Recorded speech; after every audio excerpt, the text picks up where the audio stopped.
is cooking. Hey, now it's the Rob from 106.1 KISS FM alongside my broadcast colleague. That's right. I am the one and only Todd Pettengill. No, you can call me Eric Cornish. I'm from WKDQ. That's right. And today we're going to talk to you about, well, last week we were talking to them about things that the WWE was screwing up or not doing well. And this time we're going to talk about things that they are, in fact, doing very, very well. Yeah, I felt like Raw was coming around, as they do every now and then, and I feel like there's several key components that made Raw so good Monday night, and if they could just continue on that trail, I think that they'll be headed in the right direction. So what do you want to start with? Well, I think the first and most obvious thing to start with would be the impact, the presence, and the exposure of Dean Ambrose. Absolutely. I haven't seen a build to a character that good in a long time. Everything else kind of happened because either WWE got behind it and gave that quote-unquote push, right, or that character got so over that they were forced to do something with them whether or not they wanted to. In the case of CM Punk and Daniel Bryan, I think that kind of happened. On the other side of things, you've got people like Roman Reigns and more notably, a long time ago, John Cena. But now you've got Dean Ambrose, who kind of has both. Mm-hmm. You know, he has his own charisma, and it's getting over with the fans. You have WWE, who seems to be behind him, mm-hmm. And you also have good luck of Roman Reigns being hurt. You know. Well, there is that, and that's going to help him out. The word I like to use is organic. They weren't exactly wanting to push Dean to the moon, but the crowd made them. And when they forced their hand, I feel like that is when you see superstars, not just stars, but superstars get formed.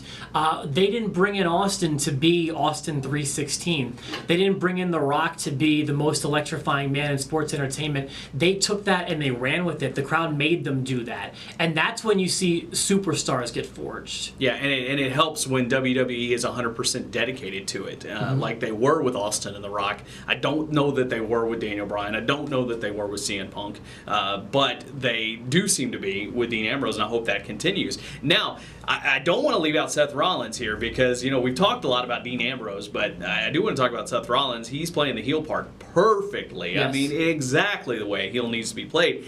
And, you know, WWE's behind him too. And one of those simple things is with a handicap match when you've got, you know, the three guys against John Cena, and those three guys are Kane, Randy Orton, and Seth Rollins. Right. You know, I mean, they make it clear that he's that guy, mm-hmm. and so when Randy Orton is playing second fiddle, you know that they're behind that guy too. So I like seeing that. I think that Roman Reigns is good. I think that Seth Rollins is good. I think that Dean Ambrose is great. I've been saying that since before the Shield split, and I will also say I don't think anyone saw all of this when the Shield split, but they made three incredibly huge stars out of this, so that's been handled very, very well. Absolutely. What about you? Next thing I want to talk about is somebody who we haven't really talked about, at least in this light, for a long time, and that is that is Damien Sandow. Okay. Or Mizdow, whatever you want to call him. I want to call him Damien Sandow. I want to call him too, but his name right now is Damien Mizdow. And that's a mistake in my opinion, but I think it'll change. But, you know, here he is playing the Miz's stunt double. He's in a bad role. Let's face it. He is in a lackey role, but he is making the most of it, and that is a sign of a good start. Let's face it, this guy has been on the roster forever. He is a veteran on this roster, mm-hmm. and not a lot of people realize that. I mean, he has been on there since back in the day when he was being managed by Michelle McCool, and even in OVW longer than that. So this guy's been around for a long time. So the fact that he's still playing this role, even though he knows he's not a top guy, is great, and he's embracing it so much mm-hmm. with Miz that the crowd starts chanting for him during what was a pretty good match anyway between the Miz and Sheamus. Right. So here you've got Mizdow or Sandow getting over with the crowd, and I think the rest of the country saw that. You know, usually when New York does something, you know, the rest of the country kind of takes notice. The Brooklyn crowd is always great. So all the chants for him, I think, could be a good sign for him. and for the whole feud in general. I think it'll make Miz better. I think it could lead to maybe a face turn for Sandow to face Miz, and I like it. Yeah, it's a good thing, and what I like about this, we were talking about this yesterday, is that this came out of such garbage. It did. It really did. This was like he was dressing as Davy Crockett. Abraham Lincoln. I mean, he was doing the most ridiculous characters, and it's always like that shake my head when he comes on screen. Like, I don't want to see this crap. Right. I remember when he was Bret Hart, it was like it infuriated me. Yeah. This was kind of one of those things, but it wound up sticking. And I think if he just has that attitude, he could have a good run with this. Yeah, absolutely. I think this could turn out very, very, very good for him. I don't know. There's just so many other good things I liked about Raw. Not just Raw in general, but the WWE just as a whole, they've done a good job of making their title special again. You don't see the champion every day, and I actually feel like that is a little refreshing. I'm not sure you need to see him every day. He's not booked for the upcoming pay-per-view. I'm kind of okay with that. I am too, yeah. You know, it's like, because now when Brock fights, it's special. And now when you see the championship change hands, it's special. And for a long time, the WWE is missing that. It's back. The title means something again, and it's because of the limited Brock Lesnar schedule.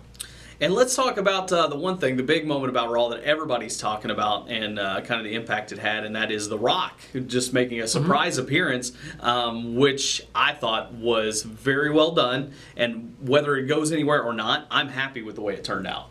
It was a fun segment to watch.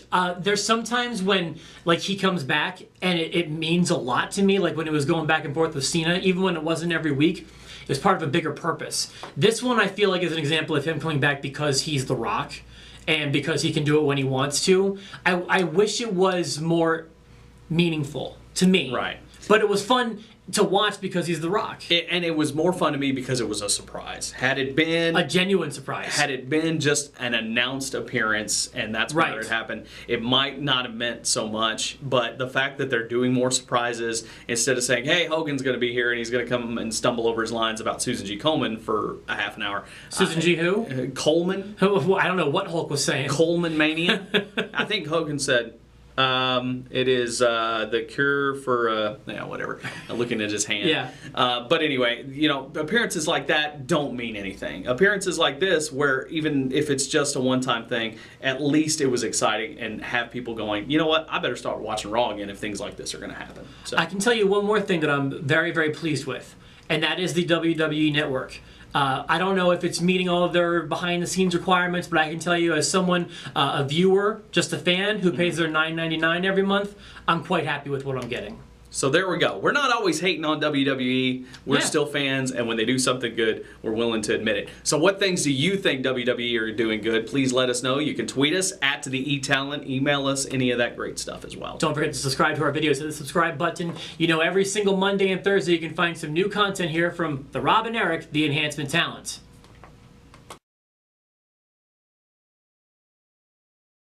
And we're not doing well. Today we're going to highlight some things that WWE is doing very well. There are a few things that we can talk about here. Yeah, Raw seems to be coming around. It does that every now and then. And, yeah.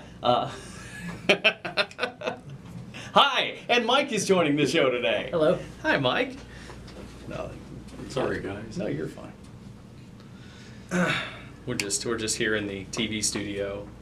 Boy, it's a good thing you didn't walk in during the makeout scene. No kidding. That would have been embarrassing. I'm sorry. I can't work like this. Bush League show. If we only had a folding chair that he could hit us with to shut Swerve. the hell up. Mike has gone heel. Yes. Sorry, guys. That's no problem. Are you good now, Yeg? I'm good. All right, sweet. All right. Welcome to this week's edition of the Enhancement Talent. Last time we were talking to you about a lot of things that the WWE and the Raw were and Raw were not doing. Can we start again? Yes, we'll start again. Why not? And the Raw. Oh. All right, take 3. My gosh, I'm sorry.